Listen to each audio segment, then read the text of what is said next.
La mer, les jardins sont les deux univers du quotidien de la Cornouaille. Les habitants ne peuvent imaginer vivre sans eux.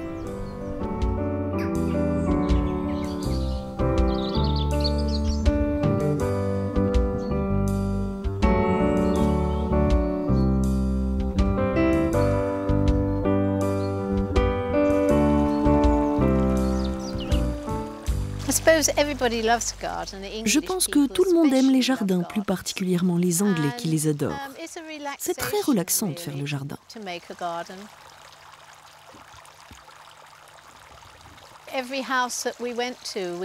Chaque maison que nous avons eue, nous y avons toujours fait un jardin. Ici, parmi les champs et les vieux arbres, il y avait un petit jardin.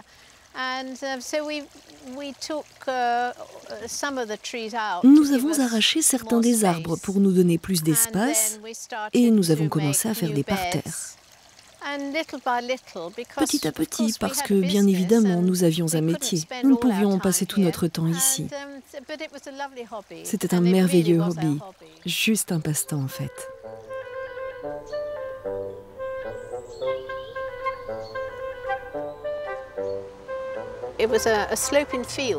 C'était un champ en pente avec des arbres sauvages de partout. Nous l'avons creusé pour en faire un étang. Il y a un gros liner au fond parce que c'est en haut d'une colline et qu'il n'y avait aucune source d'eau naturelle pour l'alimenter. Nous avons dû mettre un liner très épais, tellement grand qu'il a fallu le faire fabriquer sur mesure.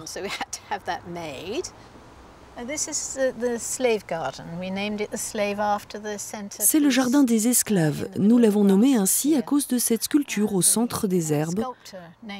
Le sculpteur l'a appelé comme ça, donc nous avons gardé son nom. Mais à l'origine du jardin, je voulais planter toutes les plantes dans la palette du spectre de couleurs. Mais je ne pouvais pas faire un modèle, alors j'ai dû séparer certaines couleurs pour qu'elles s'harmonisent entre elles, comme ce parterre qui est rose et lavande. Ensuite, nous avons les bleus soutenus et les jaunes ensemble, et enfin les oranges et les rouges. Chaque année, nous apportons du compost de champignons. Cela les nourrit et en plus les mulch. Ça empêche l'herbe de pousser. Donc c'est assez facile de gérer ces mixed borders ici. J'ai planifié tout ce jardin sur papier. Je n'aurais pu le faire autrement car cela devait être fait correctement à cause des hauteurs et des couleurs différentes. Il fallait donc le faire sur papier d'abord. Mais c'est le seul jardin où j'ai fait cela. Il était un petit peu spécial.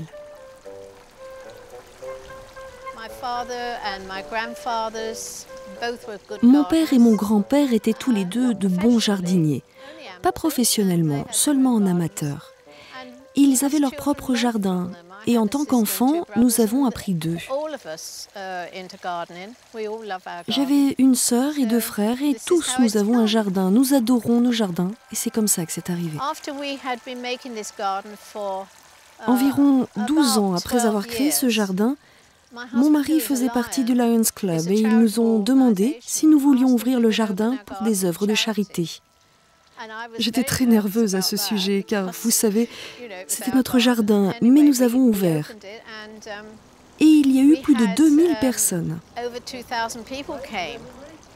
Nous avons ouvert pour une dizaine d'heures et nous avons récolté 2800 livres. Ensuite, chaque année, nous autorisions des œuvres différentes à utiliser notre jardin pour récolter des fonds. Nous avons fait cela pendant environ 20 ans.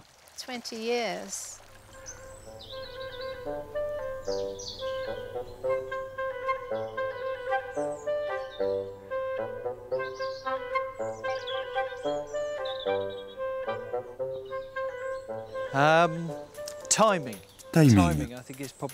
Le timing est, je pense, la chose la plus importante dans le jardinage. Par exemple, au printemps, il y a toujours une poussée d'herbes. Mais si vous avez arraché ces herbes en août, vous n'en avez plus. La taille. Chaque mois, je regarde chaque chose dans le jardin et je détermine l'état de la pousse et l'état de la santé. Et vraiment, je pars de là.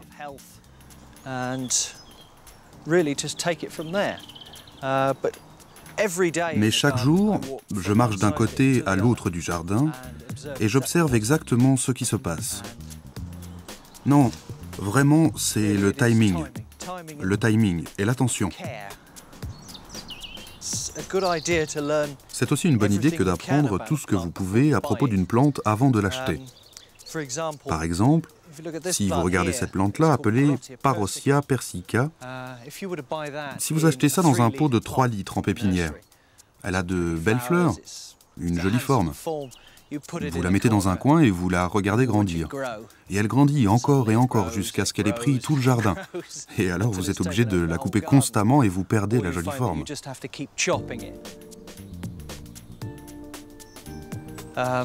Le type de sol est impératif.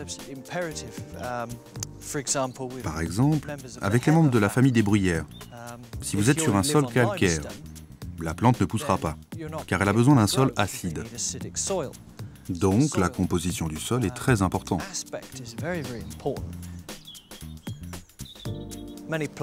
Beaucoup de plantes ne vivront pas dans l'ombre, et beaucoup de plantes ne vivront pas au soleil. Il est toujours bon de considérer l'achat d'une plante, car vous devrez vivre longtemps avec une décision qui ne vous aura pris qu'un instant.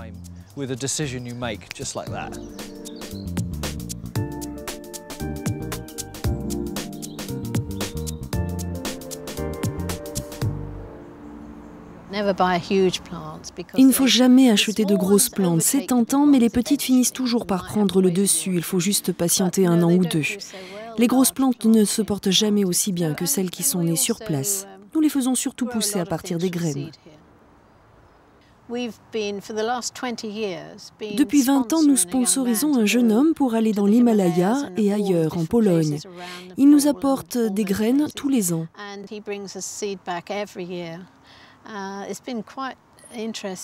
C'est très intéressant car la plupart du temps, il ne sait pas exactement ce que c'est.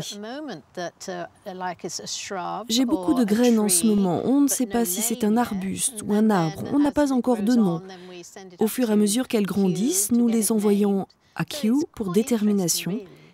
C'est très intéressant de découvrir ce que nous avons. Nous avons vraiment beaucoup de plantes dans le jardin qui n'ont qu'un prénom et le code CC. Nous sommes allés au Japon quand nous avons commencé le jardin japonais. Là-bas, j'ai demandé à un des jardiniers, qui parlait parfaitement l'anglais d'ailleurs, si je pouvais avoir des graines. Il m'a dit « Donnez-moi votre nom et votre adresse et je vous en enverrai ». Ce qui a été fait chaque année.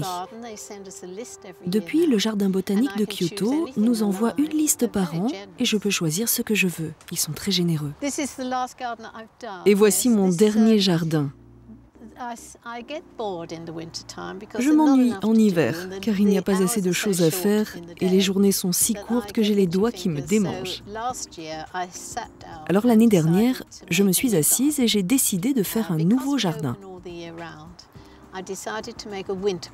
Parce que, comme nous sommes ouverts à l'année, j'ai décidé de faire un jardin d'hiver. Et j'en ai fait le design comme une rose, dont toutes les parties se superposent, comme les pétales d'une rose. Et le jardin du centre est le centre d'une rose.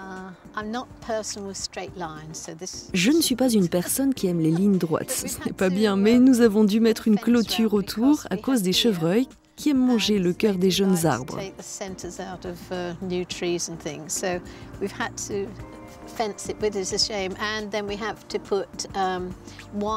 Et nous avons aussi mis du fil à ras de terre et dessous pour arrêter les lapins.